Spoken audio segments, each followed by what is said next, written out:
Après avoir réussi à garder le milieu de terrain sénégalais Pathé Ciss malgré la forte insistance de l'OL qui voulait s'attacher ses services, le président du Rayo Vallecano a en rajouté une couche sur Dazn Espagna pour expliquer les raisons du blocage du transfert de Pathé Ciss. C'est un superbe footballeur. On l'a vu lors de la Coupe du Monde. Après la défaite contre les Pays-Bas, il a pris les clés du milieu de l'équipe du Sénégal. Ils ont facilement gagné contre l'Équateur et contre le Qatar. Nous sommes très contents de l'avoir ici. Il a eu l'intérêt de Lyon, qui est venu avec une proposition intéressante, et d'un autre club, mais nous sommes ambitieux, nous ne pouvions pas le laisser partir facilement.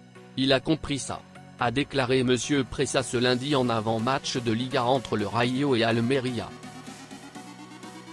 Vainqueurs de Villarreal lors de la dernière journée, les hommes d'Andoni Iraola ont décroché une nouvelle victoire en championnat en dominant Almeria 2-0 lundi soir lors du dernier match comptant pour la 20e journée de la Liga.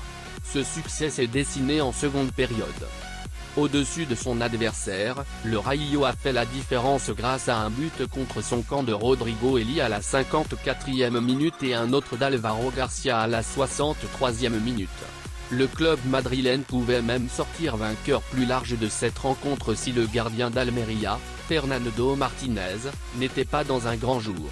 Grâce à cette victoire, le Rayo Vallecano monte à la 5e place à 2 points de la Ligue des Champions. À noter que Pathé Ciss, proche du départ lors du mercato, a participé à cette rencontre en entrant à la 72e minute. Le milieu de terrain international a notamment été ovationné par le public du stade de Vallecas. Preuve que les supporters du Rayo connaissent son importance et ne lui en veulent pas malgré ses chaudes déclarations après son transfert raté vers Lyon.